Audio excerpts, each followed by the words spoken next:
Hello, everyone. I wanted to come on and talk a little bit about energy maintenance. I have mentioned this in a few of my videos prior, and a lot of people are very unaware of how their energy can get affected by their circumstances, their surroundings, their relationships, and all sorts of things come into play when it comes to your own physical body's energy and the energy that surrounds you in your auric field. So, I have been a master of energy for over 15 years, working with thousands of people from all over the world, clearing energy. That is what I master. It is such an important factor when it comes to your health, and it all starts with your energy maintenance. So, let's talk about the things that you can be affected by in regards to your energy. So, if, for instance, you are giving your power away, you are saying yes to things that you want to say no to, but you're trying to keep the peace or please other people, that can be very draining and depleting, as well as the fact that you are not replenishing yourself or being completely honest with yourself. So, depending on who you surround yourself with, what you do, where you are, where you surround yourself, in regards to your environment, whether it be your house, your office, your workplace, outside, inside, all those things come into play. There's all different types of energy, and energy can be floating around pretty much everywhere. We just can't see it. Some people can, some people can't. And if you're super sensitive, intuitive, you will be able to see energy just like I can. That is literally just floating around. And if you are vulnerable, if you have been tired, sick, feeling depleted in any way, shape, or form, your energy can get affected by this. If you are somebody, a therapist, that works with people one on one, physically or energetically, that would be something for you to look at as well. If you work as a coach or a mentor and you are connecting with people all day, that is also something that you need to look at, because this is the part that doesn't get taught in all the courses in regards to maintaining and keeping your energy clear and clean. So let's talk a little bit about when we're feeling a little bit down and tired or depleted, our energy becomes vulnerable. And when we become vulnerable, our energy can actually be flimsy, and we can attract energy that is attracted to us. And it's really sometimes not noticeable till we can't kind of shift how we're feeling.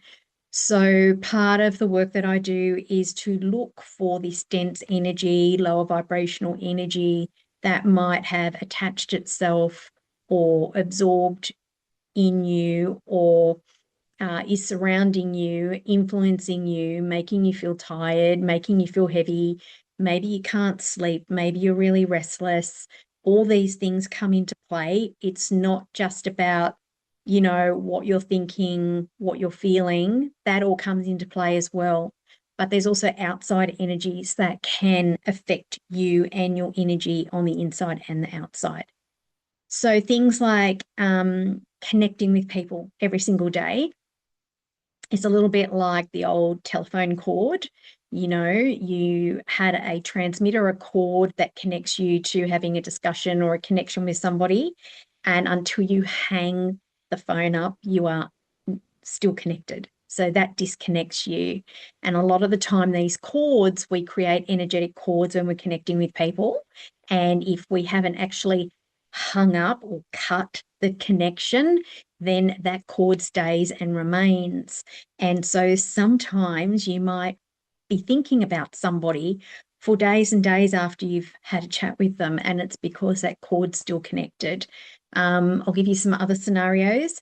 Sometimes you can feel energy, right, in your auric field. So if you're in a queue somewhere, maybe in a bank line, and somebody's really standing close to you, behind you, and they're in your space, you can actually feel them, and it feels a little uncomfortable, right? And so when somebody's aura comes into your aura, it's going to feel like you're connected somehow.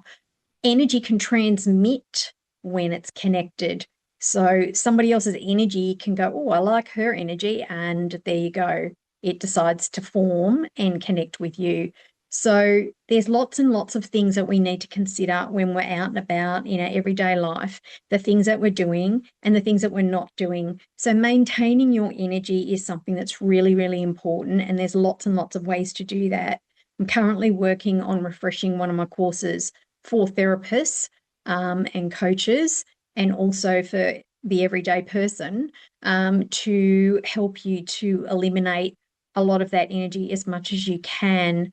There are lots of simple little things that you can do every day to maintain your energy, especially if you're connecting with people all day, every day, as it might be for work or, anyway, as a job. And maybe it's not as a job, maybe it's just with family that you're connecting with lots of people throughout the day. Maybe it's through classrooms if you're a teacher, maybe it's traveling and connecting with people through work. There's lots and lots of ways that we can pick up this energy, especially if we're in busy places like airports or hospitals.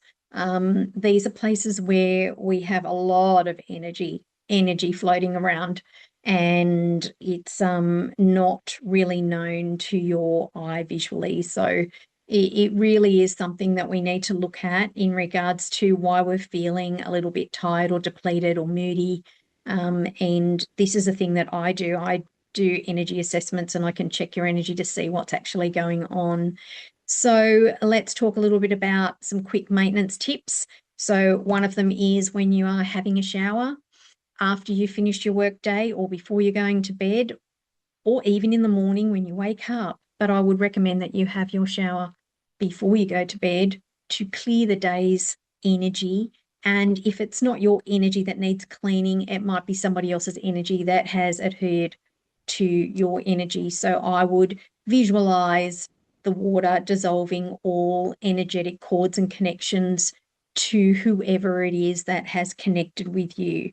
And it's not anything bad. It's just keeping your energy clear into yourself, right? So that no other energy can come in and affect you or influence you in any way. That's one way. There's a few other ways that we can clear our energy just by having a salt bath. Salt's very clearing. It helps remove residual energy from the body and the auric field.